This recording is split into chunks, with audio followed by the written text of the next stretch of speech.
lucrativos, que visa justamente, como um think tank nacional, participar de uma forma profunda, mas ao mesmo tempo desinteressada, dos temas de direito econômico, sempre que a visão ultrapasse o próprio direito econômico e verifique quais os objetivos e quais as consequências que o direito positivo e que a interpretação desse direito positivo tem para todas as sociedades. Tenha para os consumidores, tenha para com as empresas, porque realmente, somente num ambiente extremamente propício é que nós poderemos ter um direito econômico que beneficie a todos, a toda a sociedade e faça com que, inclusive, os menos favorecidos economicamente possam ter uma vida melhor. Neste momento, vamos fazer a apresentação da pesquisa Restrições Verticais na Defesa da Concorrência, uma análise de direito concorrencial no Brasil e na União Europeia. É importante lembrar que o CEDES, uma organização que se iniciou há vários anos, primeiro de uma maneira informal e depois, a partir de 2010, formalizadamente, em que reúne estudiosos que consideraram haver lugar no Brasil para a instituição de um think tank em que nós poderíamos fazer com que se juntassem a academia, os professores das universidades, em que se juntasse as autoridades governamentais e aqueles que realmente participam diretamente do prisma governamental, e também as empresas, os advogados, os economistas, afinal, todos os interessados justamente na busca de um direito econômico que fosse o melhor possível. E o CADE começa a se estruturar e tem várias vertentes. Nós sabemos perfeitamente que ele se iniciou com a mesa dos estudiosos em 2004 e que hoje já está mais estruturado e possui várias ações, das quais esse seminário é uma delas. Nós já fizemos vários seminários importantes, a maioria deles em São Paulo, e agora estamos enveredando justamente para um seminário científico. Um seminário científico que não significa pura e simplesmente fazer com que se transmitam conhecimentos já feitos, mas que se pesquisem conhecimentos novos que autoridades estrangeiras e nacionais os apresentem e que as pessoas, a comunidade científica, a comunidade do direito concorrencial, no caso, possa opinar. E, portanto, é um momento de extrema importância a apresentação dessa pesquisa. Não é a única que está em curso, mas esta que está sendo colocada hoje ao lume, a visão de todos, significa justamente um estudo específico. Nós sabemos que a questão das restrições verticais possuem tratamentos diferenciados historicamente, e mesmo tratamentos diferenciados se nós olharmos na questão geográfica, Brasil, Estados Unidos, União Europeia. Entretanto, nós, após essa pesquisa feita justamente pelo professor Damien, Geradin, e pelo professor Caio Mário da Silva Pereira Neto, certamente nós teremos um pisar muito mais firme no sentido das conclusões de como se tratará essa problemática tão importante no mundo moderno e que trata justamente dessas questões dos contratos que são inevitáveis. Nós sabemos que com a economia pululando, com a economia realmente se colocando ao nível global e nacional de uma forma muito intensa, é realmente diário praticamente esses tipos de contratos que precisam ter uma regulamentação justamente para que todas as empresas e todas as pessoas saibam como fazer certo, porque uma das problemáticas do direito concorrencial está justamente nisso. Muitas vezes não se sabe, mesmo tendo boa fé e boa vontade, como realmente se atacar um aspecto fundamental. Portanto, essa apresentação desse seminário, que tomou muitos meses, não só da estrutura do CADE, formando a comissão presidida pelo professor Furquim, para escolher as pessoas que fariam a pesquisa. Pesquisa essa que é feita de uma forma transparente, todos saberão, e justamente a partir de hoje, e quando for lançado o livro, nós teremos esse conhecimento mais profundo no Brasil de direito comparado. Por outro lado, é importante lembrar que o direito comparado é uma ferramenta necessária para as ciências humanas, uma vez que não é possível fazer a experimentação prática nas ciências humanas. E justamente o direito comparado serve, ou a comparação, a teoria comparatística serve para substituir essa experimentação, fazendo com que tenhamos soluções mais fundamentadas. Portanto, aí está uma vertente importante do CEDES. Não é a única. Nós sabemos que, a partir de agora, ele se dedicará a seminários científicos, deixando em segundo plano aquilo que fez durante um período os seminários de mera disseminação, de mera transmissão de conhecimento. Portanto, agradeço a todos que aqui estão, que estão formulando conjuntamente conosco essas teorias que poderão servir justamente num momento importantíssimo do Brasil, com o novo CADE, e aí gostaria de cumprimentar nas pessoas do presidente do CADE, Dr. Vinícius de Carvalho, do seu superintendente, Carlos Ragasso, e também do Dr. André Maia, aqui presente, que estão, de certa forma, bastante abertos ao conhecimento novo que é trazido por todos nós. O CEDES é meramente um instrumento, ele procura juntar sabedorias várias, procura juntar as pessoas advindas dos mais diferentes estágios e procura justamente fazer com que, a partir daí, tenhamos alguma certeza em um lugar cujas certezas não são tão fáceis, ou seja, no direito econômico. Portanto, a importância de ver a realidade brasileira, os princípios e as tendências internacionais, o rigor científico e metodológico, a independência da atuação, o CEDES não está vinculado a nada e, principalmente, os nossos pesquisadores também não estão. E justamente a valorização da interdisciplinariedade que fará com que realmente não se veja o direito pura e simplesmente como sendo um direito positivo, estático, ferrenho, mas um direito que realmente ele evolui, tanto através de novas leis, como através de novas interpretações em benefício de todos. Nós sabemos que, já disse de passagem, o CEDES também se dedica e já iniciou, e esse será justamente o segundo livro de uma coedição que ele faz com a editora Revista dos Tribunais, uma publicação para fazer com que, não só pela internet, mas também ainda em papel, possa estar presente nos mais variados lugares aquelas conclusões e aqueles trabalhos que realmente o CEDES faz. Não só isso, mas, através desses poucos anos, nós aprendemos, de certa forma, que, além dos encontros de debates científicos, além do fomento à pesquisa, inclusive através de bolsas de estudos no Brasil e no exterior, através das mesas de debates, mesas essas que, neste ano, evoluíram, de certa forma, para uma mesa mais estruturada, ou seja, sob a forma de um curso de pós-graduação lato sensu, em que aquelas pessoas que trabalhavam nas mesas anteriormente possam, de certa forma, ter a possibilidade de obter uma certificação, e isso favorece justamente ao aumento de interesse por parte dos jovens que precisam, ao mesmo tempo, aurir conhecimentos, mas também precisam, de certa maneira, de uma prova daquilo que fizeram.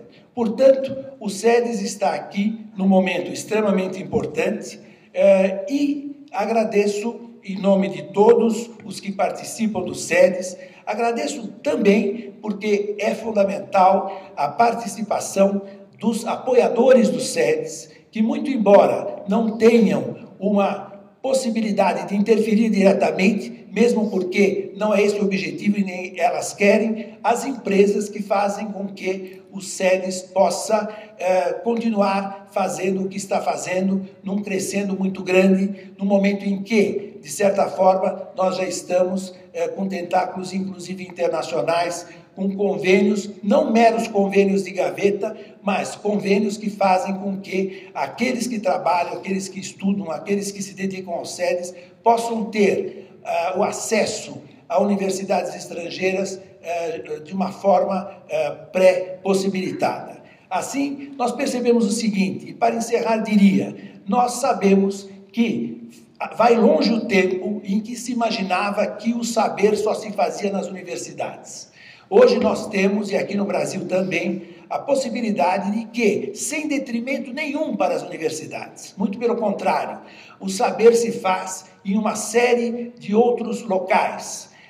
E no total da irmanação e da interdisciplinariedade que é feita justamente pela imbricação de universidades, de faculdades, de determinadas escolas, muitas vezes corporativas, e também de locais como o CEDES, que é um think tank, e há justamente a possibilidade de fazer com que no Brasil esse exemplo aconteça, porque nós somos muito pobres nesse tipo de organizações que são desinteressadas na sua globalidade, mas ao mesmo tempo colaboram com todos os demais. Não vou deixar mais passar tempo sem que todos os senhores e senhoras possam começar a perceber a grandiosidade da ciência.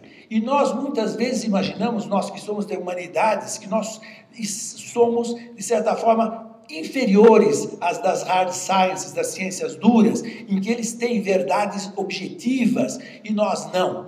Mas muitas vezes nós não temos verdades mais objetivas, não digo objetivas totalmente, porque nós não buscamos através de pesquisas como essa. Então, o que eu pessoalmente espero, como tenho certeza todos que aqui estão, que essa seja uma primeira pesquisa científica das muitas que o CEDES fará em comunhão com todos aqueles que se interessam, porque se há algo que o CEDES não possui, é aversão a se juntar a todos aqueles que realmente têm interesse pelo direito econômico, justamente porque, sem ele, certamente não teremos uma sociedade mais afluente, mais justa e mais agradável. Muito obrigado.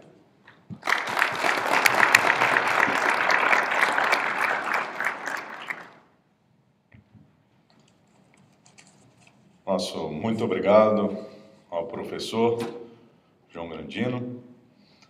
E queremos informar os participantes que, logo após a apresentação do nosso primeiro painel, nós teremos um momento para perguntas e respostas. Nossa mesa já está formada para o primeiro painel de hoje. Tem à mesa o professor Damien, professor de Direito Concorrencial e Econômico da Universidade de Tilburg, sócio do escritório Covington & Burling, de Bruxelas, e LL.M. por King's College London e PhD pela Universidade de Cambridge. Temos também o professor Caio Mário da Silva Pereira Neto, que é professor de Direito Econômico da Fundação Getúlio Vargas, em São Paulo, sócio do escritório Pereira Neto e Macedo, mestre e doutor pela Universidade de Yale. Temos também Seth Satcher, economista sênior da divisão Antitrust do Federal Trade Commission, professor adjunto da Universidade Johns Hopkins, PhD em Economia pela Universidade de Maryland. Deixamos a mesa à vontade para as suas apresentações e voltaremos com a participação de todos vocês, com as perguntas e respostas após a apresentação do painel.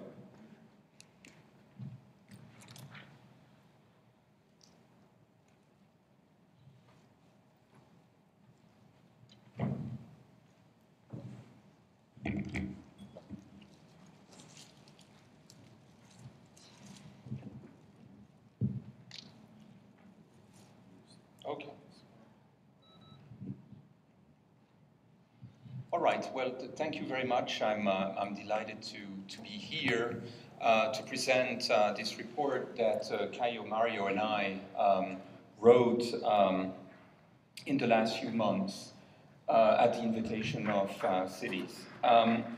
So what is the scope and goal of this report? What have we been trying to do with it? Well, I think this report concerns, it's strange because I don't have the sort of computer in front of me, so I have to turn a little bit, but it's the goal basically of the presentation is to look at vertical restraints by dominant firms in order to come up with a framework of analysis of these vertical restraints. So we will see that there's been a lot of discussion about the way vertical restraints by dominant firms need to be treated. There have been different school of thoughts over the years, and in different jurisdictions you have very different standards. For example, if I take my own jurisdictions, which is the European Union, and compare it to the United States, the standards whereby vertical restraints are dealt with tend to be very different for a number of reasons. Now, when we speak about vertical restraints, we're essentially talking about three types of practices. The first is exclusive dealing. So what is exclusive dealing? Well, it's basically a situation where the dominant firm will sell a product on the condition that the buyers buy all the products from that dominant firm. In other words, they cannot actually buy similar products from other producers. Then conditional rebates, where then with conditional rebates, typically you have a dominant firm that will condition a rebate to a certain condition. It could be, for example, that the buyers will buy 90% of their needs from the dominant firm, or that they will buy more than a certain number of units, and so on and so forth. And then you have tying and bundling. So tying is a very common practice whereby the dominant firm agrees to sell one product only on the condition that the buyer also takes a second product, or that's called actually tying, and that's the second form of tying, which is called pure bundling. The two products are only sold together, okay? And this is what we will be looking at. Now, if we look at the agenda, we will go through a number of steps in this presentation. First, we will say a few words about the economics of vertical restraints. We won't be very technical, but I think it's important to have a sort of general understanding of what these restraints are about and their pro-competitive, but also sometimes anti-competitive effects. Then we will look at the experience of European law. So why did we pick European law? Well, first of all, because I'm practicing and teaching in Brussels, so I'm a European competition lawyer, but also because European law went through an interesting journey whereby I think for a very long time vertical restraints were analyzed under per se rules of illegality. There was very little you could do, and then the European Commission about a decade ago started thinking about using a more economics-based approach or FX-based approach, and therefore I think it provides, and there was a lot of discussion among experts, lawyers and economists and practitioners and the Commission about this FX-based analysis. So I think it's a pretty useful example to look at. Then Caio will discuss the treatment of vertical restraints in Brazilian law. And then we will offer a sort of analytical framework which we believe should be applied to treat vertical restraints in a proper manner. Finally, we will discuss institutions, because institutions are very important.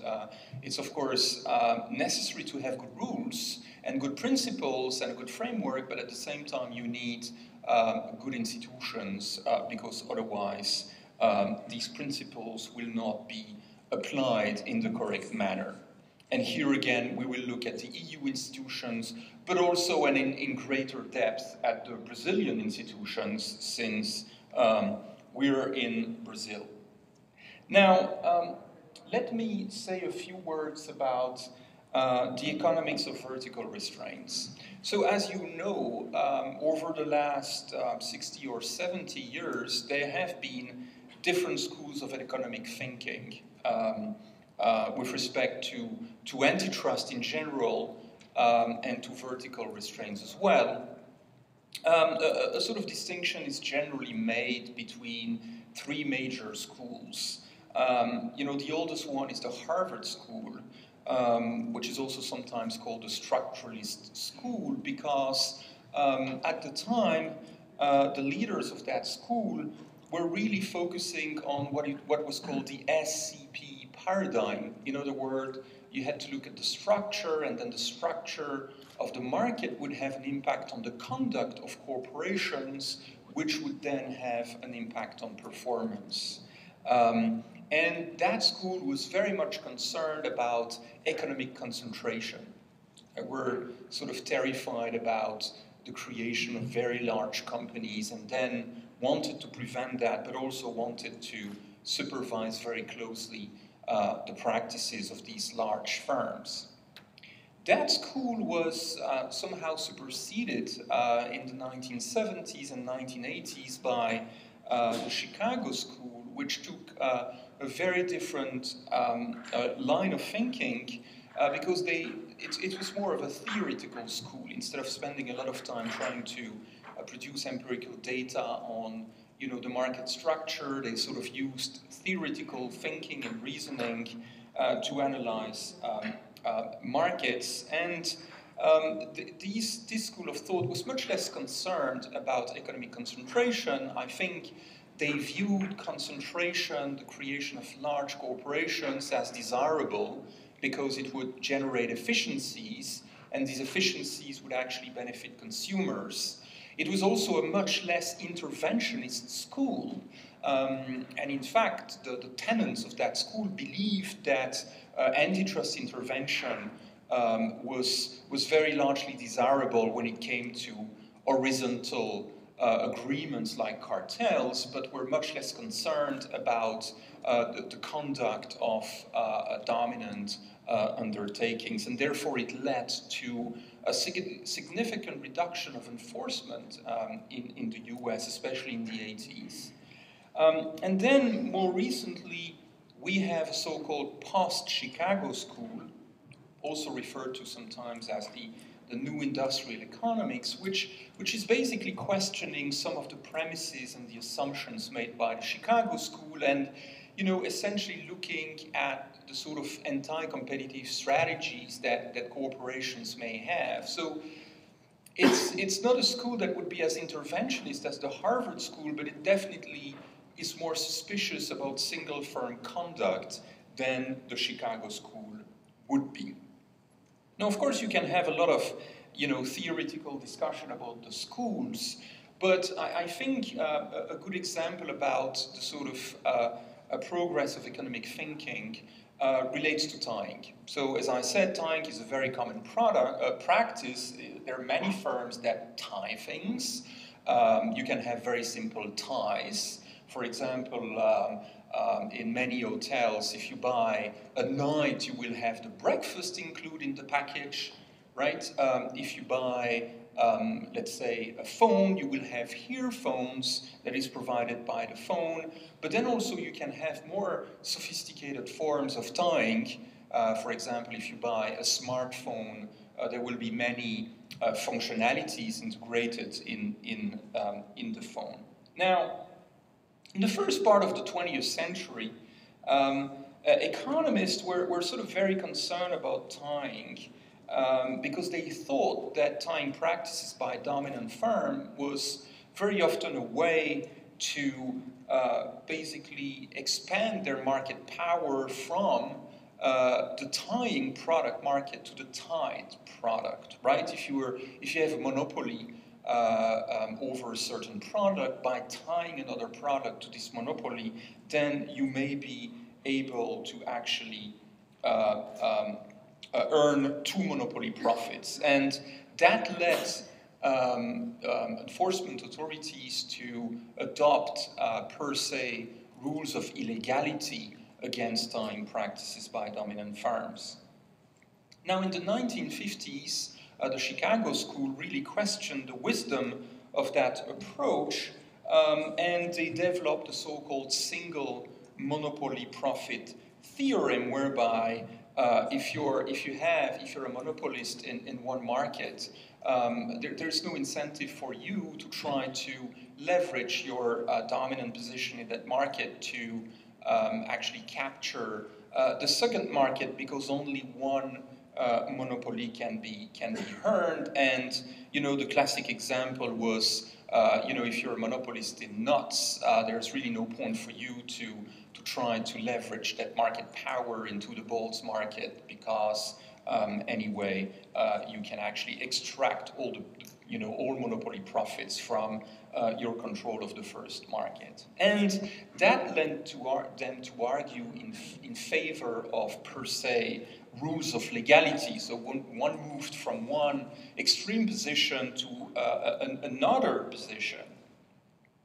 And then more recently, the post-Chicago School questioned again the wisdom of the Chicago School approach, because they basically said that this school was basing its reasoning on very radical assumptions.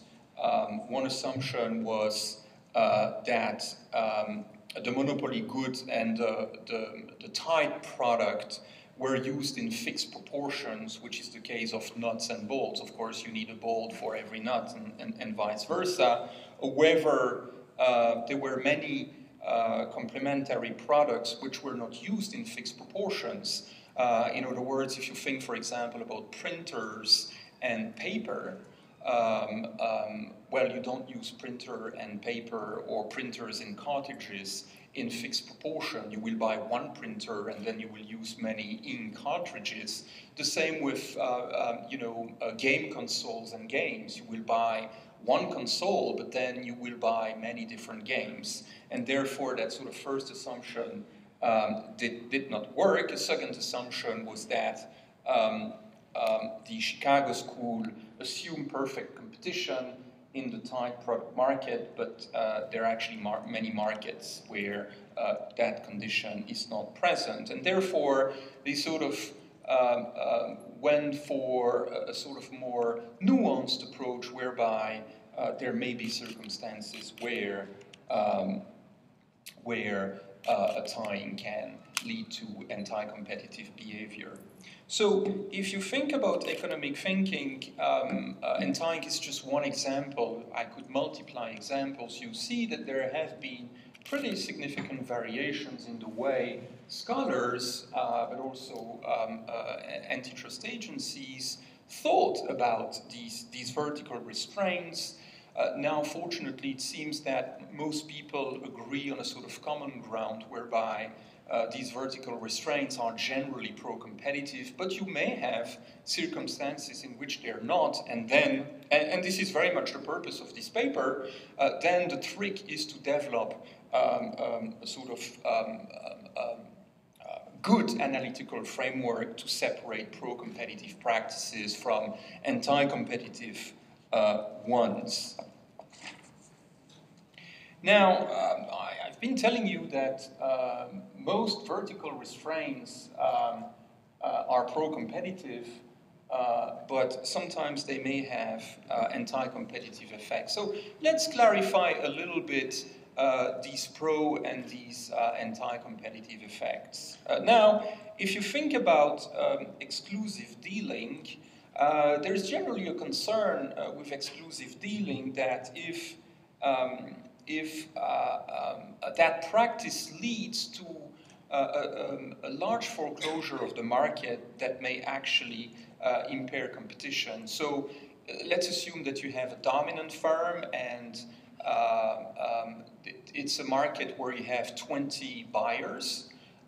Each of them, let's say, have 5%.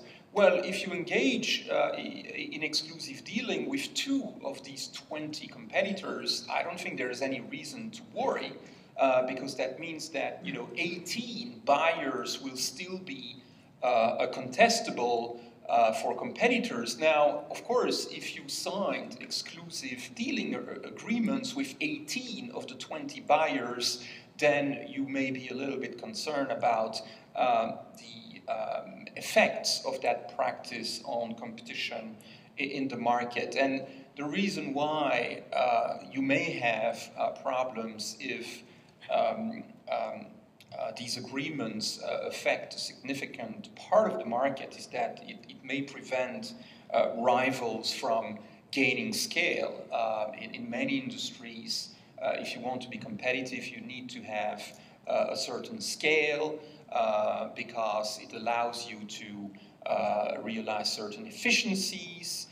You may have also learning effects whereby, when you enter the market, you might not be very competitive because you have to learn about the market, and therefore, if entry is made very difficult by exclusive dealing, that means that you will never realize your efficiencies and therefore never be competitive. So that's a little bit the reasoning when it comes to the potential anti-competitive effects of exclusive dealing.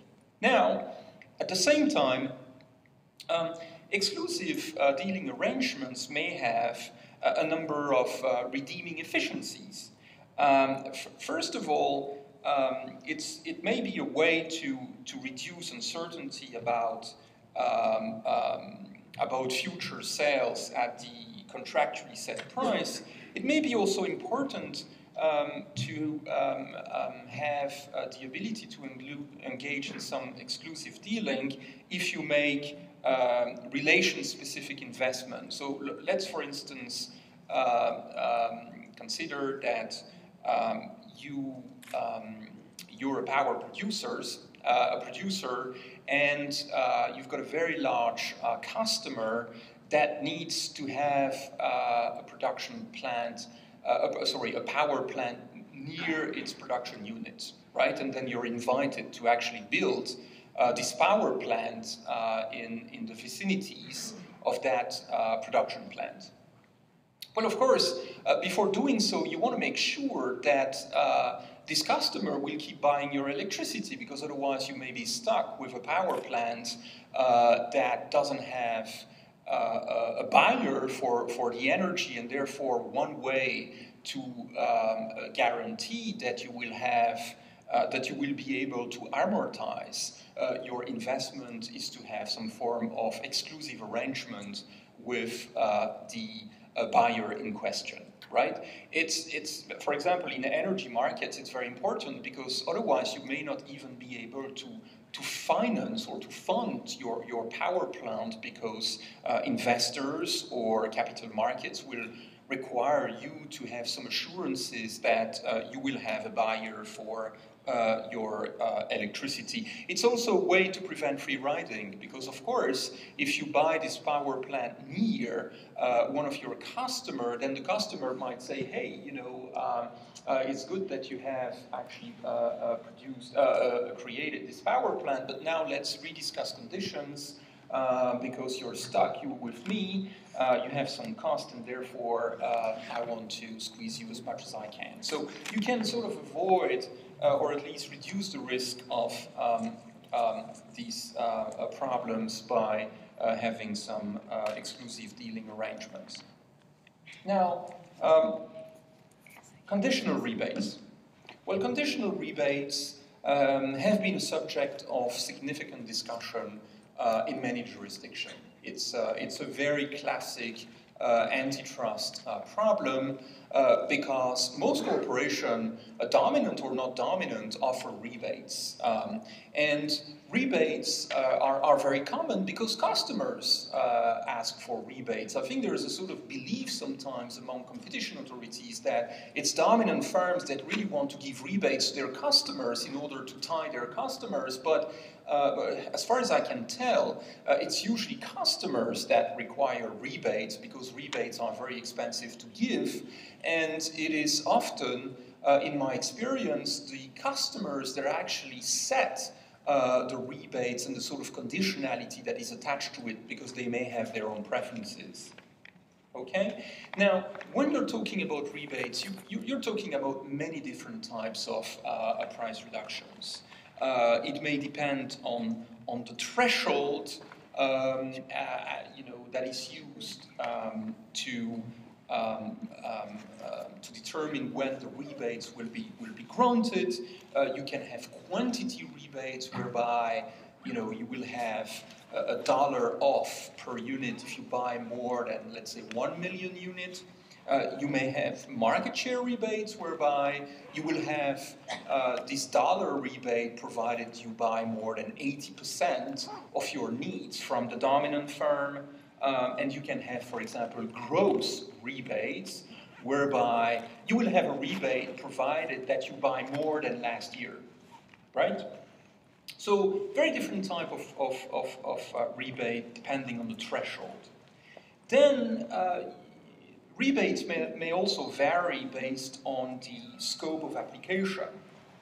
Sometimes you have forward-looking rebates, which are called incremental rebates, whereby you will get a rebate. For example, if the rebate is that, if the rebate kicks in after you've bought 1 million units, where that means that on the first unit above 1 million, second unit above 1 million, then you will get a rebate. But sometimes you may have retroactive rebates, whereby if you exceed 1 million units, then the rebate will roll back to the first unit. And these retroactive rebates are actually of significant concern by, for competition authorities because they can have a pretty significant loyalty effect. Then sometimes you have also different rebates depending on whether they're imposed on one product or a set of products. You can have single product rebates.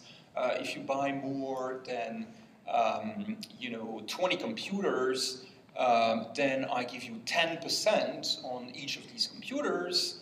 That's a single product rebate, but you can have also so-called multi-product rebates or bundled rebates, whereby if you buy, let's say, 5 computers, if you buy a computer with a phone, I give you 10% on the 2 products. Okay, so we're talking about lots of different things. Now, when it comes to conditional rebates, well, these rebates can also have anti-competitive effects because, in a way, a conditional rebate is a sort of less extreme form of exclusive dealing. Why is it less restrictive than exclusive dealing? Because exclusive dealing, you have to buy certain quantities or all of your needs from a given supplier, whereas a rebate, you still have the choice. The only thing is that if you don't buy from them, you may lose the rebate, right? But you still have a degree of freedom. But otherwise, the concerns about the fact that there will be foreclosure if it applies to many contracts are still there. Now, in terms of redeeming efficiencies, well, once again, rebates can be very pro-competitive and generate many efficiencies because they may allow the supplier to realize economies of scale and to recover its fixed cost more rapidly, which may lead to lower unit prices. So that's definitely an efficiency. If you think about multi-product rebates, whereby the rebate applies if you buy several products from a given firm, well, it may lead to economies of scope. And there are many industries today where you have multi-product rebates. One, for example, is the pharmaceutical industry, where large pharma firm will typically bundle a variety of products they sell to hospitals. They will not only sell, for example, products for cardiac problems, but they may also sell these products with products for respiratory problems, for anxiety, for whatever. And then you may have actually competition between bundles, whereby this firm will offer a bundle of 20 products, giving you a discount if you buy all of them. But you may have another firm that actually also provides a bundle, not necessarily the same bundle, but you will compete on bundle, which is an extremely aggressive form of competition. Of course, rebates can be used to avoid double marginalization, but they can also be used to avoid hold-up in certain circumstances. Because again, a bit like in exclusive dealing, by conditioning a rebate to a certain level of purchase, you just make sure that some of your customers will not actually decide to buy from others once you have made, for instance, a relation-specific investment. So good things, some problems as well. Now let me turn to the last practice, which is tying and bundling. There, competition authorities have typically identified two types of potential anti-competitive effects, and I think they can be explained through the Microsoft cases in the US and in the European Union. So a concern, of course, is that if a firm is dominant on one market, it will try to leverage that dominance into a market for a complementary product. So if you think about the two EU Microsoft cases, that was very much the sort of theory that was put forward by the Commission. In the first case, Microsoft was investigated for tying Windows Media Player with Windows. Of course, Microsoft had a very strong market position. It was almost a monopolist on Windows, and therefore it was said that by tying Windows Media Player to Windows, it was excluding rival media players. And in the second Microsoft case in the EU, the same theory applied with respect to browsers, where, again, Internet Explorer was tied to Windows, and therefore there was a claim that it excluded rival browsers. Now, sometimes you may have also a problem of what is called defensive tying, where the goal is not so much for you to capture the tied product market, but to avoid that a competitor that is actually taking growing on the tied product market actually uses it to challenge you on the tying market. And again, this time the US Microsoft case is a good example of that concern, because it was believed by the DOJ that Microsoft was actually concerned that Netscape could actually be a platform to develop a sort of operating system that would compete with Microsoft Windows, and they thought it was at least one of the rationales whereby Microsoft was tying Internet Explorer to Windows. Now, if you think about tying and bundling, you may also have significant redeeming efficiencies. First, in very many instances, tying is actually very convenient for users. Product integration is key. If you think, for example, about smartphones, what makes smartphones such desirable devices is that they provide many functionalities, and sometimes that will create significant losses for some firms. For example, I was reading in the papers last week that the producers of digital cameras are going down the drain because sales are dropping very quickly.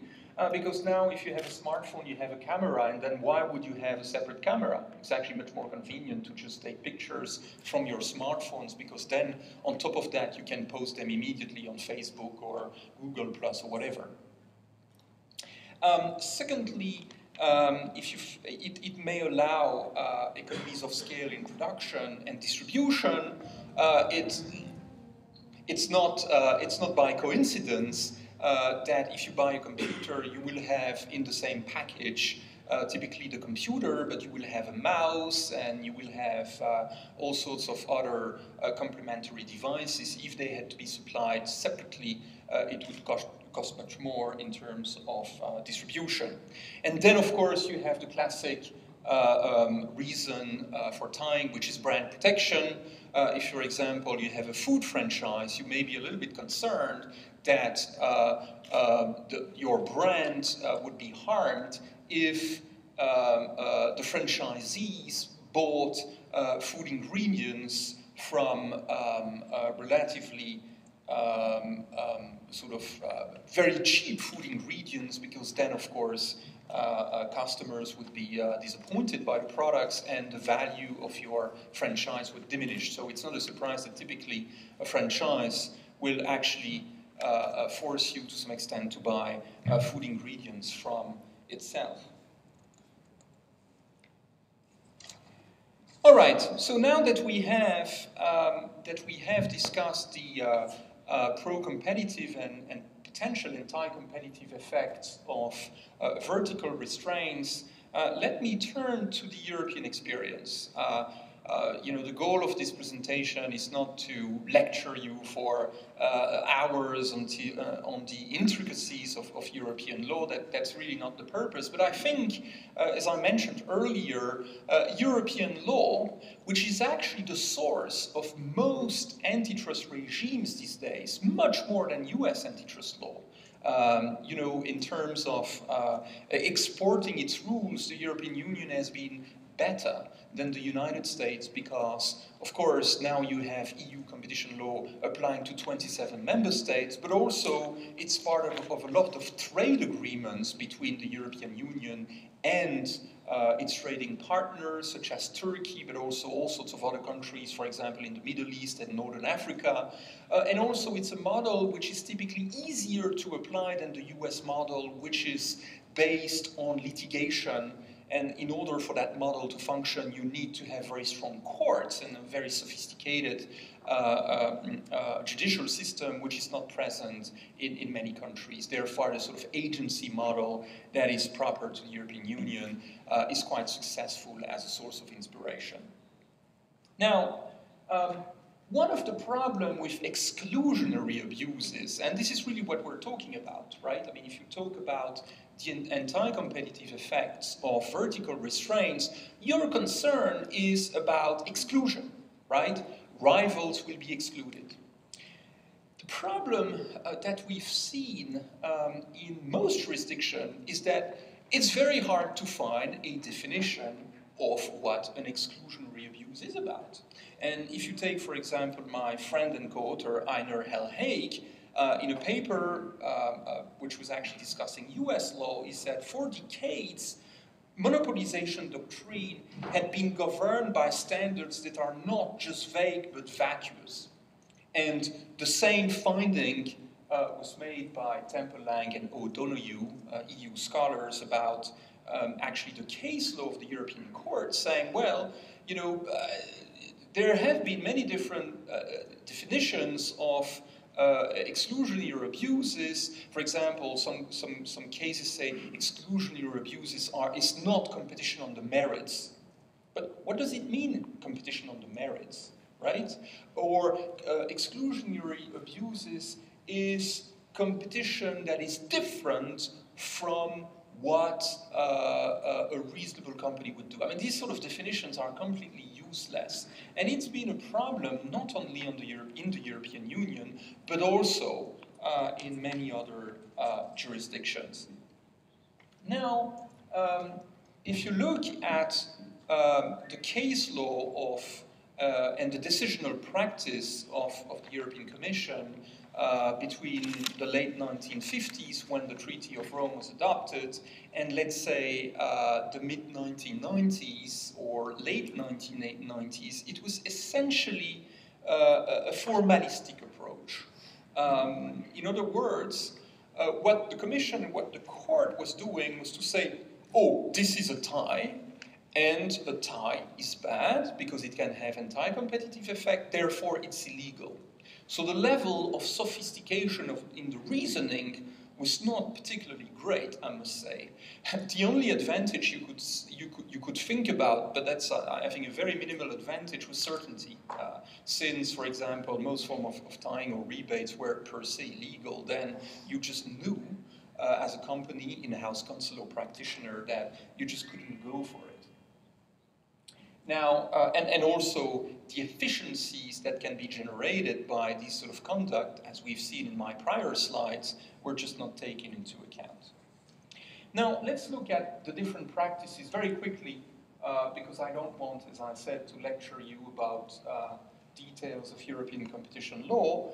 But for example, in a very famous case of Man-La Roche, the Court of Justice made it clear that exclusive dealing by a dominant firm was not to be, couldn't be justified, was almost an abuse in itself of European competition law. Then if you look at conditional rebates, well, this case again of Man-La Roche basically said that fidelity rebates, in other words, rebates that were designed to encourage the loyalty of customers, such as, for example, market share rebates, whereby you will get a rebate if you buy more than 80% of your quantities from me. Well, these sort of rebates couldn't be justified except in very limited circumstances, such as, for instance, when you could show that by supplying a large volume, you could realize economies of scale and distribution savings, and then the rebate had to be linked directly to the savings you could realize. Any other sort of conditional rebate was illegal. And then there were additional judgments of the court that imposed pretty strict restrictions on rebates, and in particular retroactive rebates, which were really seen as per se illegal. Now, tying, I don't think there's ever been a rule of per se illegality about tying, but the problem is that the conditions that were imposed by the Court of Justice were not very carefully thought through, to put it politely. Typically, the Court of Justice, but also the Commission, said that in order to have an anti-competitive tying, 4 conditions needed to be met. The first, the tying and the tied goods should be 2 separate products, because if it's a single product, well, you don't have tying. But then there was a significant problem with the definition of what is a separate product, because the court said that in order to have you have separate products if there is separate demand for the tied product. Okay, so for example, if you think about let's say an iPod or a comparable device. Well, the sort of test used by the court could mean that the device and the earphones were separate products because there is a separate product for earphones. I mean, some people want to have the best possible earphones and therefore will use, very expensive earphones with your iPod. And then you could say that, in fact, an iPod is made of 2 different products, and Apple, by tying the sort of device with the earphones, would engage in some form of tying, which is, of course, completely ridiculous. And then the second condition was the undertaking concern should be dominant on the tying product market, which is fine. Then the third condition is that the undertaking concern does not give customers a choice to obtain the tying product without the tied product, which is called the coercion condition. And again, it's a very strange condition because if you think about the Microsoft browser case, in which I was involved on the side of Microsoft, the Commission was basically saying, look, there's a separate demand for browser. It's true that there were competing browsers, right? And so the problem is that a buyer cannot buy Windows without the browser. So what? So what? Where's the problem?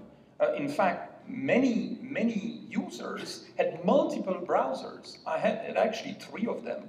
And although I shouldn't say that, although helping Microsoft on that case, I was not using Internet Explorer, I was actually using another one. So that means that in that case, the fact that you have to buy Windows with the browser is not particularly problematic. These sort of tying can be problematic if you're forced to buy, for example, printers with ink cartridges. That can be problematic because if you are provided ink cartridges with the printers, well, obviously you will not multi-home in ink cartridges, right? If you have already what you need in terms of ink, why would you buy more? Whereas, for example, for these sort of software applications, you can have as many as you like on your computer. So that condition was not particularly clever.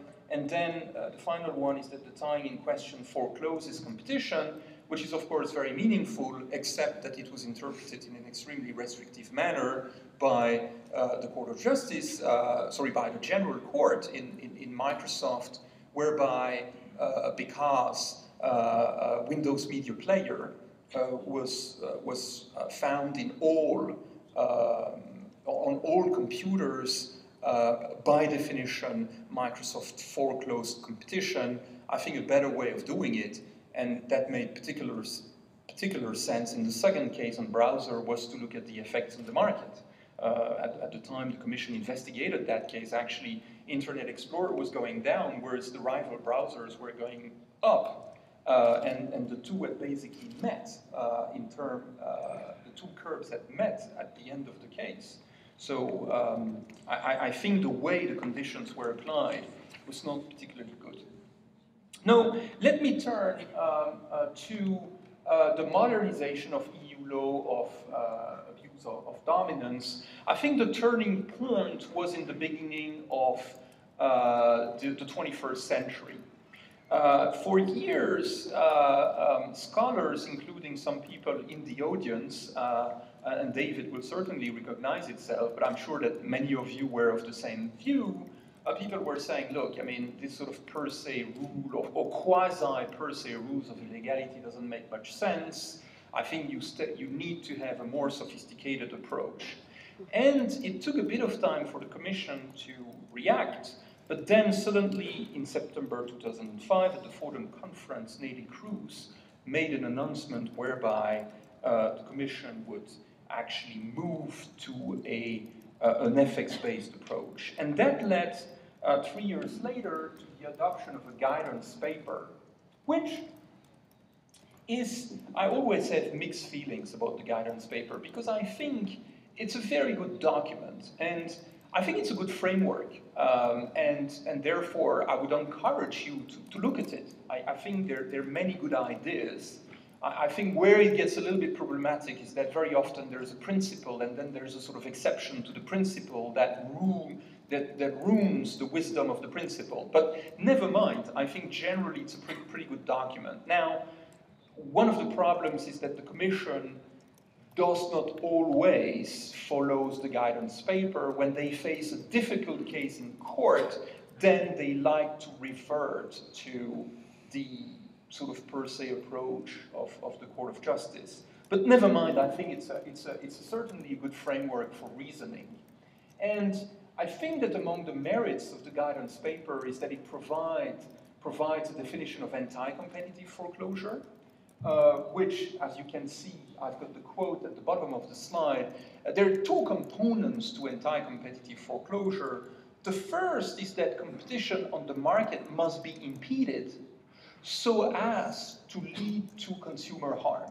So you need to show foreclosure, but also consumer harm, which is probably what you want to do, because if a practice doesn't, it isn't likely to generate consumer harm, why would you prevent it?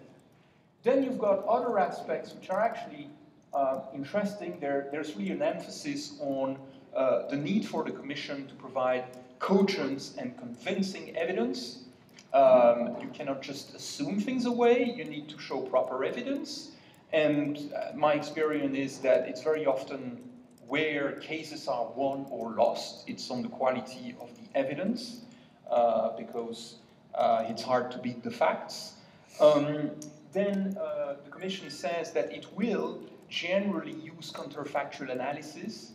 I think counterfactual analysis can be useful. What is it about? Is that, well, of course, you can look at the market as it is, following the alleged anti-competitive conduct of the dominant firm, but one way to see if the effects are the result of the conduct, you might actually think about what would have happened but for the conduct, in the absence of the conduct, right? And if you do that, sometimes it will actually provide you very useful information about the existence of foreclosure effects. And then it says that the Commission should take into account objective justification and efficiencies. So that's very important. Now, as far as pricing abuses are concerned, and pricing abuses include, for example, alleged anti-competitive rebates, the Commission will apply an equally efficient competitor test, which is basically a price-cost comparison used to determine whether a competitor that is as efficient as the dominant firm would be able to compete, or is able to compete, considering, for example, the level of the rebates or the level of the price cuts. And then it uses two cost benchmarks. One is the average avoidable cost, and the other one being the long-run average incremental cost. Typically, if your effective price is below average avoidable cost, it's illegal, because it would mean that the more you sell, the more you lose, which is not something companies would do in the absence of a foreclosure strategy. If you price above long-run average incremental cost, then there's no problem. And if you're in between, then the Commission might look at additional factors, such as, for instance, the presence of an intent to foreclose. So that's the brief introduction to the guidance paper and EU law. Now I will actually cede the floor to Caio, who will look at Brazilian law.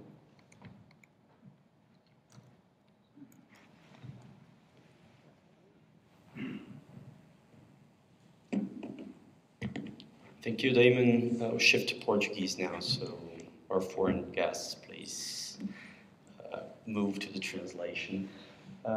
Cheguei a acordo mediano com o Damien de que nós faríamos uma apresentação conjunta em inglês, mas que eu falaria em português e ele em inglês, dado que estamos no Brasil com uma audiência predominantemente brasileira. O paper que nós estamos apresentando hoje ele tem também a intenção de analisar como as autoridades brasileiras têm avaliado restrições verticais. E a nossa percepção aqui, menos do que uma oscilação entre essa história que o Damien contou, de uma aproximação baseada na forma, quer dizer, uma regra per se, para uma aproximação baseada na regra da razão, o que nós olhamos, principalmente a partir de 94, um discurso bastante consistente de aplicação de uma regra da razão, ou aplicação daquilo que nós estamos chamando no paper de uma abordagem baseada em efeitos.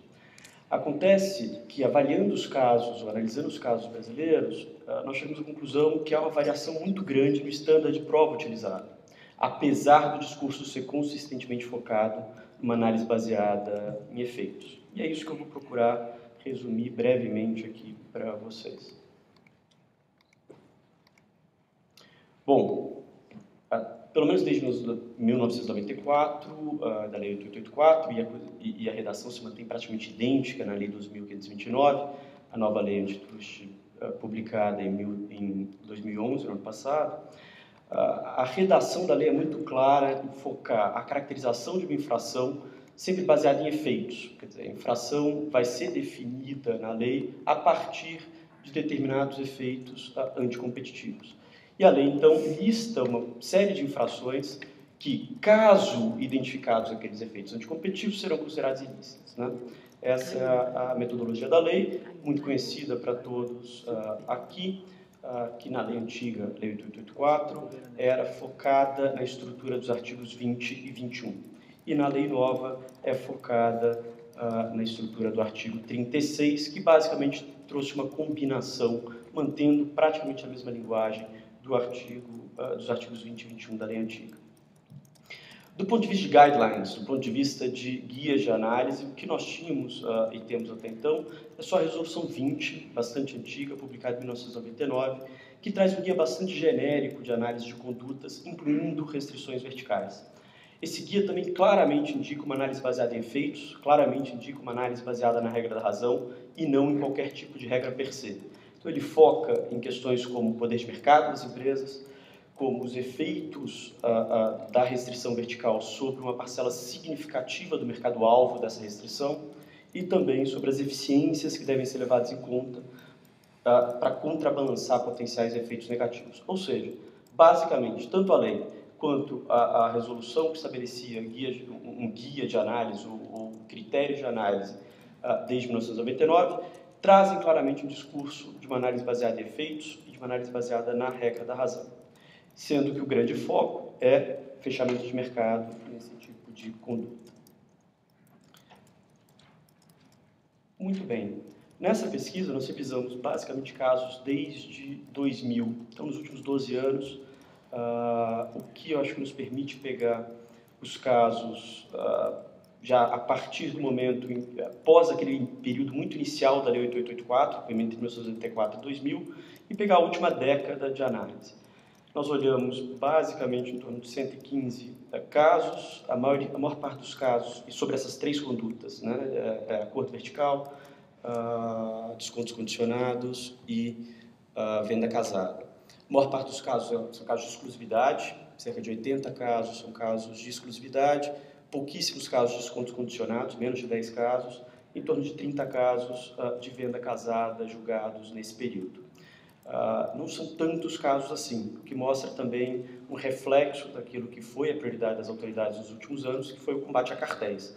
Temos muito mais casos de análise de restrições horizontais do que de restrições verticais nesse período.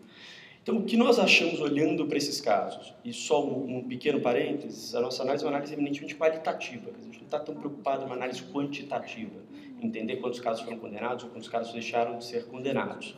O mais importante para a gente aqui é entender a metodologia de análise que o CADE está usando, a metodologia de análise que as autoridades brasileiras usam para separar restrições verticais consideradas anticompetitivas de restrições verticais consideradas não anticompetitivas e, portanto, lícitas. Essa é a nossa preocupação.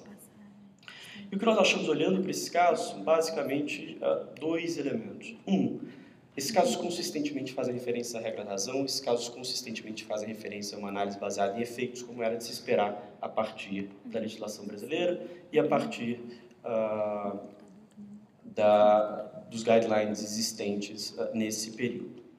No entanto, há uma variabilidade muito grande nos padrões de prova utilizados e na forma como essa análise se dá caso a caso. E é isso um pouco que eu vou tentar ilustrar aqui.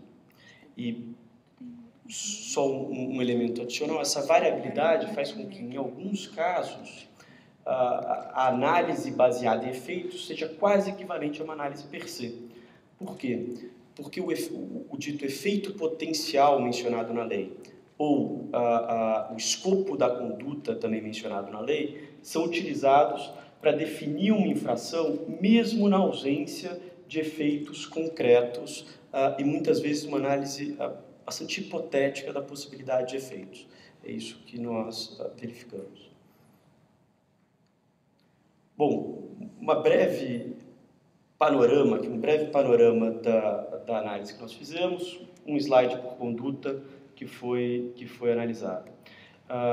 Do ponto de vista de acordos de exclusividade, primeiro, as autoridades brasileiras, aqui estamos falando tanto de SDE quanto CADE, reconhecem que acordos de exclusividade podem ter efeitos negativos. O principal efeito negativo de acordo de exclusividade, como já mencionado pelo Damien na literatura e na própria União Europeia, é fechamento de mercado, e esse é o foco das autoridades no Brasil também.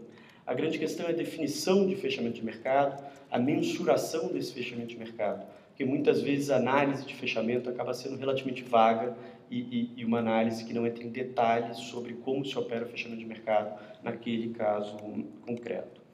E aqui não tem um standard claro sobre os níveis de fechamento de mercado a partir dos quais as preocupações das autoridades aumentam. Quer dizer, não tem uma sinalização tão clara sobre isso. Há alguns casos em que as autoridades efetivamente tentaram medir os níveis de fechamento, e aqui eu cito dois exemplos do caso CRT e do caso Souza Cruz, mas em todos os casos as autoridades sempre procuram colocar que não há um guideline claro a partir do qual elas vão considerar aquele fechamento substancial, né? Essa é a questão. No caso CRT, inclusive, é uma discussão bastante interessante, porque as partes trouxeram certa jurisprudência norte-americana, citando que fechamento de mercado abaixo de 40% ou em torno de 40% seria, em geral, um razoável safe harbor, ou seja, seria, em geral, algo considerado não ilícito, né? O CADE falou, olha, isso não é diretamente aplicável e não há a necessidade de fixar aqui um safe harbor ou um patamar a partir do qual seria, em geral, considerado lícita uma conduta. Do outro lado, o CADE tem feito referências claras aos tipos de eficiência mencionados pelo Damien para justificar acordos de exclusividade. Então, com algumas referências aqui a alguns casos, quer dizer, prevenção de oportunismo, de free riding, é citado em diversos casos. Um exemplo aqui é o caso Center Norte, de exclusividade em shopping centers, tem vários casos de exclusividade em shopping centers analisados pelo CADE, e a proteção sobre oportunismo é identificada como uma possível defesa em determinadas circunstâncias para alguns desses casos. Proteção de investimentos específicos também, e o caso Vale e Samitre é um exemplo, então também indicado como potencial justificativo, uma potencial eficiência associada a acordos de exclusividade, e estratégias comerciais, reduções de custo, também são referidas em outros casos como possíveis decorrências de acordo de exclusividade, que podem também ser justificativas econômicas importantes. Mesmo nos casos mais complexos, a análise é eminentemente qualitativa, e aqui citando, por exemplo, os casos Iguatemi 1 e Iguatemi 2, enfim, tem um caso que discute cláusula de exclusividade de raio e outro que discute exclusividade em relação a outros competidores de shopping centers, discussões bastante detalhadas, bastante debatidas, bastante profundas do CADE, uma análise razoavelmente qualitativa e tentando identificar o efeito líquido das condutas nesse sentido. Então, o resultado dessa quantidade grande de casos de exclusividade é de uma análise qualitativa baseada numa noção de fechamento de mercado, sem um detalhamento, muitas vezes, da avaliação da extensão desse fechamento, uma percepção de que há potenciais eficiências, mas também, muitas vezes, a sensação de uma lista de eficiências sem uma capacidade de ponderá-las de forma muito objetiva ou mais objetiva em face dos efeitos anticompetitivos. No caso de descontos condicionados, são pouquíssimos casos, talvez dessas três condutas, é a conduta com menos experiência, menos robustez na jurisprudência do CADE. tem cerca de 8 ou 9 casos que tem referência a descontos condicionados, sendo que 2 casos com debates um pouquinho mais detalhados, um certamente o precedente mais detalhado. Então, o caso Microsoft, Private Provision, que discutia descontos, mas discutia descontos no contexto que diversas outras coisas estavam sendo discutidas, então meio que se misturava a questão de descontos condicionados com diversas outras questões aqui. E o caso Ambev, estou contigo, que foi um precedente importante por ser a análise mais detalhada de descontos condicionados até agora. Bom, os descontos condicionados são geralmente, como já mencionado pelo Damien, na jurisprudência brasileira também, muito associados a discussões de exclusividade. E isso é natural, quer dizer, o desconto condicionado é uma forma de exclusividade menos rígida, digamos, quer dizer, como o Damien colocou, em que a empresa tem a alternativa de comprar de outros concorrentes sempre, e sempre depende das condições que estão estabelecidas naquele desconto. O principal problema levantado pelas autoridades sobre descontos condicionados é também fechamento de mercado, como é com exclusividade. Isso foi apontado no caso Microsoft. No precedente Ambev, o foco também é fechamento de mercado, aqui fechamento de mercado referente a pontos de venda,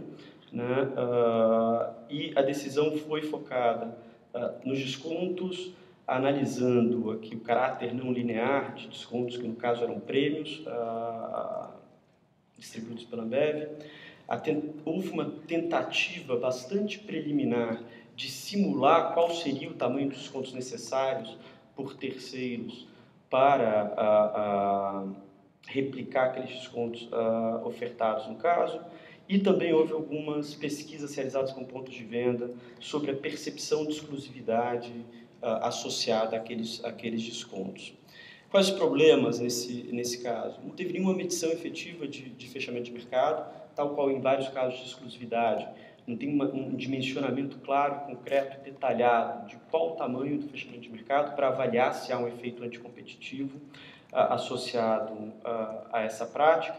Não houve um teste mais detalhado sobre o standard mencionado também pelo Damien, de se um competidor igualmente eficiente seria capaz de replicar aquela mesma prática, e mais do que isso, de competir diante daquela prática. Então, o teste de competidor igualmente eficiente não é utilizado aqui, e não tem nenhuma discussão mais detalhada de eficiências, quer dizer, uma decisão bastante longa do CADE, bastante detalhada, e a discussão de eficiências é reduzida a algo como uma página dessa decisão.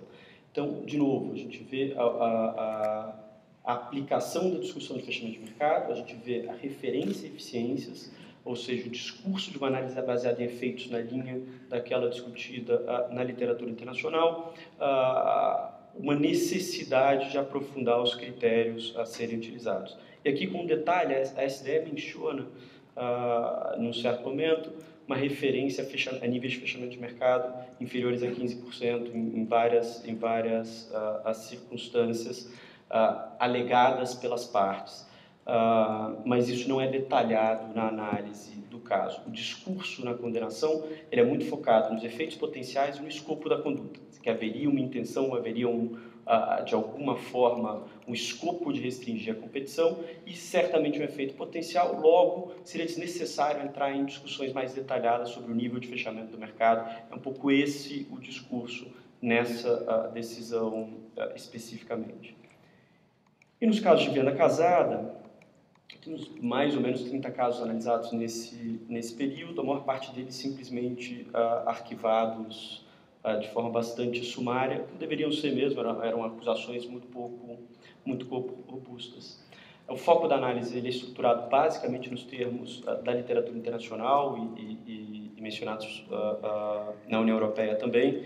É uma análise em 4 partes, se existem ou não existem 2 produtos separados, se há coerção na venda do produto casado em relação ao produto principal, se há poder de mercado no produto principal e se há efeitos anticompetitivos decorrentes da venda casada. Essa é a análise geral feita.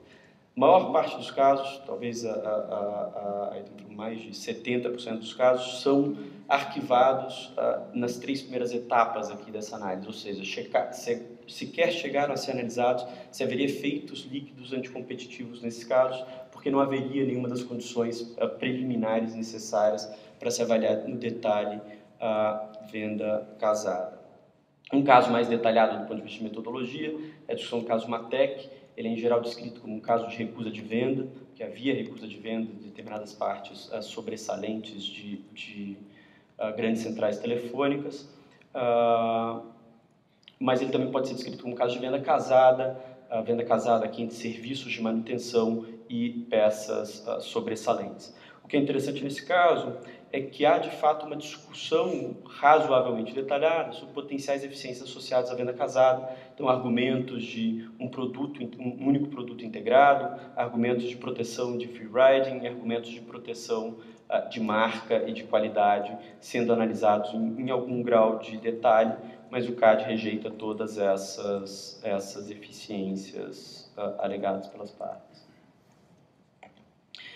Bom, esse é um overview aqui, o panorama do que a gente olhou de casos e da metodologia que o CADE vem utilizando nesses 3 tipos de prática. CADE e SDE, quando me refiro a CADE, sempre olhando também para a SDE, apesar do nosso foco serem as decisões finais.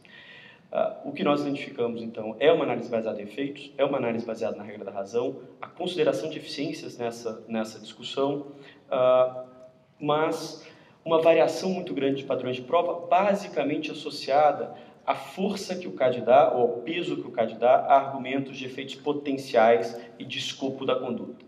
Quer dizer, há certos casos em que o CADE está muito focado em analisar efeitos atuais ou efeitos concretizados no mercado, e outros casos em que se dá muito peso para efeitos potenciais ou escopo da conduta, quase tratando os efeitos atuais no mercado como potencialmente hipotéticos ou teóricos para essa finalidade. E aí, para concluir essa parte, só alguns exemplos dessa variabilidade de standards aqui. Quer dizer, que não altera o discurso de análise baseada em efeitos, mas que acaba gerando certas inconsistências ao longo do tempo e na comparação de casos. Então, para mencionar um primeiro caso, e aqui eu trouxe também a citação direta dos casos em português, que eu acho que é ilustrativo também. Um primeiro caso que denota essa força que às vezes é dada à questão dos efeitos potenciais e à questão do escopo da conduta é, na realidade, uma averiguação preliminar referente à empresa Itambé, uma produtora de leite, e em caso de acordo de exclusividade. A SDE havia arquivado esse caso e o CADE estava revisando se o arquivamento deveria ser mantido ou se deveria ser aberto um processo administrativo. E nesse caso, já havia 4 anos que a conduta havia de investigação da conduta e havia referência de que não havia demonstração de efeitos ao longo desses 4 anos. Tá? Então essa era a questão, mas mesmo assim o CADE decidiu abrir um processo administrativo em virtude dos efeitos potenciais, e eu chamo a atenção para o último trecho citado aqui, em que o conselheiro dizia, em vista disso, o mero fato de que, depois de 4 anos, os efeitos danosos não terem sido observados, não significa que a prática não tinha o condão de produzir efeitos. Ou seja, os efeitos potenciais da prática aqui eram suficientes para manter uma investigação e abrir um processo administrativo com uma acusação formal, depois de 4 anos em que os efeitos não tinham sido identificados. Quer dizer, uma coisa eu acho que é discutir efeitos potenciais quando uma prática está no início e você está tentando evitar que ela cause um dano irreversível ao mercado. Outra coisa é discutir o arquivamento de um processo 4 anos depois e indicar que o CADE não pode arquivar aquele processo porque ainda haveria potencialidade de produção de efeito e deve ser continuada a discussão. Então, aqui claramente se nota que a análise baseada em efeitos acaba chegando muito próximo a uma análise per se. Porque se o efeito é simplesmente potencial e não precisa ser demonstrado depois de 4 anos, ela fica muito próxima a uma análise per se. Há relativamente a baixa discussão de market shares, no caso estou contigo, também é um elemento que chama atenção porque não há um detalhamento da discussão de fechamento de mercado nesse ponto. E a discussão acaba se travando muito em torno do efeito potencial e do escopo da conduta, em virtude de determinados documentos nos autos. Muito bem, o segundo e último exemplo, para encerrar esse breve panorama da pesquisa na discussão brasileira, é o caso CRT. Esse caso é muito interessante porque foi um caso em que o Conselho foi dividido. Foi um caso que foi 3-3 a votação, 3 votos a favor da condenação, 3 votos a favor do arquivamento, sendo que prevaleceu o arquivamento pelo voto de qualidade da Presidente Elizabeth Farina à época. O voto do relator segue a tendência do CADE sobre efeitos potenciais, né, indicando basicamente, aqui vou tomar liberdade mais uma vez de ler, indicando que se houver o potencial de efeitos negativos, deveria ser condenada a conduta, e ele entendia que havia o potencial de produção de efeitos negativos. E colocava, nesse sentido, a pergunta mais apropriada não é se a conduta gerou efeitos, mas se havia elevado risco de limitação da concorrência ou utilização abusiva de posição dominante, e se esse risco era conhecido pela agente. Então, uma discussão de condenação pelo risco da produção dos efeitos, ainda que tais efeitos não tenham ocorrido. E, de novo, estamos falando de um caso cujo julgamento acontece muitos anos depois da prática, né? Então, é um caso no qual é viável analisar os efeitos atuais, os efeitos reais da prática nesse sentido. Do outro lado, o voto divergente, nesse caso, traz uma visão oposta. Quer dizer, indicando que não houve uma demonstração de efeitos, não houve prova suficiente para demonstrar os efeitos daquela conduta, e mais, tomando como indicativo a ideia de que houve uma expansão de market share dos concorrentes, e pelo fato de ter havido uma expansão de market share dos concorrentes durante o período da conduta, não teria havido efeitos negativos a partir do fechamento do mercado. O detalhe desse caso é que havia evidências de fechamento de mercado de até 90%, em determinados municípios, ou seja, isso era um caso que tratava de exclusividade na venda de telefones celulares, e havia evidências de que em certos municípios a exclusividade atingia praticamente 90% dos pontos de venda. Então, mesmo em face de altos índices de fechamento de mercado, o CADE entendeu que não havia efeitos reais daquela conduta e, portanto, acabou levando ao arquivamento por maioria desse processo.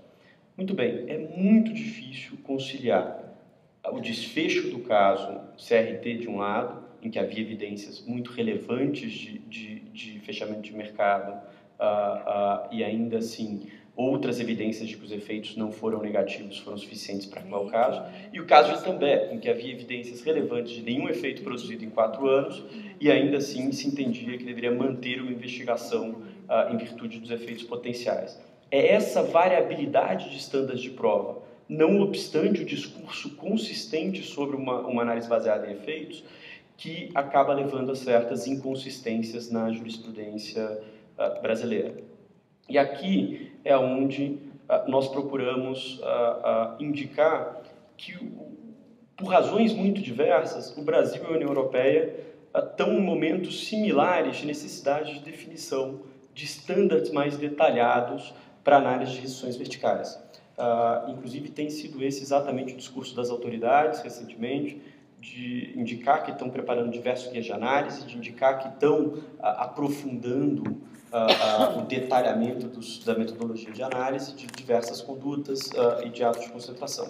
Então, é nesse sentido que a parte final desse estudo acaba sugerindo uma moldura analítica para esse tipo de conduta, buscando estabelecer uma moldura mais sólida para essa análise e reduzir a variabilidade de estándares de prova aqui. A nossa sugestão começa com basicamente 4, e é uma sugestão, realmente, é um ponto de partida, eu acho que não é um ponto de chegada. A gente está tentando estruturar aquilo que nos parece uma análise mais detalhada de condutas verticais. O ponto de partida dela são 4 grandes princípios. O primeiro princípio, que estão elencados basicamente nesse slide. O primeiro princípio é de que as restrições verticais não devem ser analisadas de forma per se. Eu acho que há um certo consenso disso, tanto no Brasil quanto na na União Europeia. A forma e a natureza da conduta não são decisivas na caracterização da sua ilegalidade. O que importa realmente é fechamento de mercado. É aqui que tem que estar o foco da análise de restrições verticais. E da mesma forma, a ideia de efeitos puramente potenciais e teóricos, e aqui eu ressalto puramente, porque obviamente a própria lei trata de efeitos potenciais. Então, há efeitos potenciais muito prováveis que claramente têm que ser levados em conta pelas autoridades, mas efeitos potenciais puramente teóricos devem ser evitados na linguagem das autoridades, sob pena de a gente acabar tendo uma análise per se de várias condutas. E o foco tem que ser na análise de fechamento de mercado baseada num percentual de fechamento relativamente elevado. Essa é a ideia.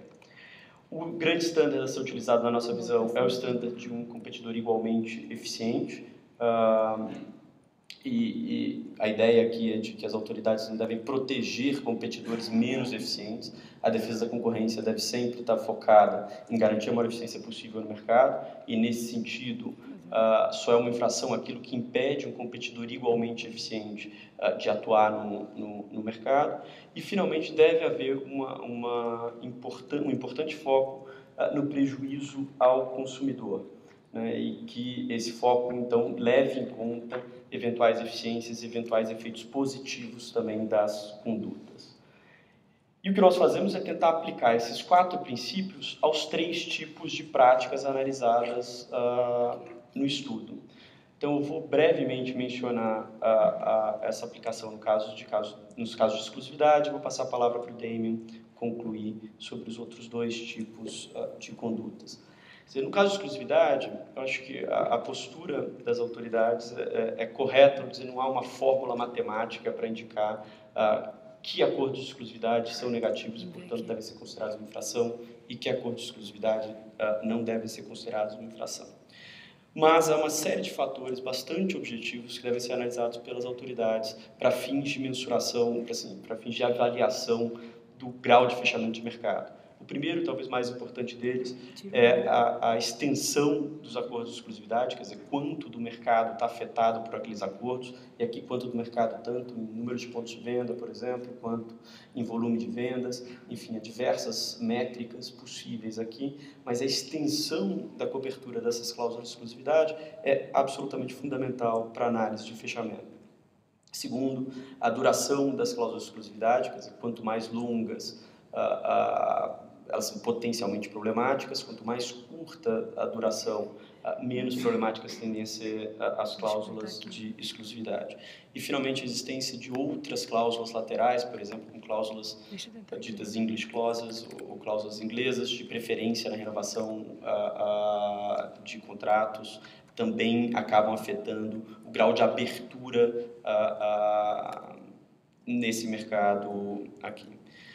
Muito bem, além de um detalhamento da análise de fechamento, também deve haver uma ponderação bastante detalhada das potenciais eficiências. Quer dizer, como mencionei, no caso brasileiro, o CADE já percebe, já indica a existência de eficiências, já as leva em consideração, mas muitas vezes de forma bastante superficial. E é difícil mesmo, essa ponderação é uma ponderação difícil entre o potencial efeito negativo do fechamento de mercado e o levar em consideração as eficiências envolvidas na prática. Mas um esforço de balanceamento mais detalhado é importante para que a gente possa chegar à conclusão de se os efeitos líquidos daquela conduta são negativos ou são positivos. Então, eu vou parar por aqui, agradecendo a atenção de todos e passar a palavra ao Damien para que possa abordar os padrões de análise dos outros 2 tipos de conduta. Muito obrigado.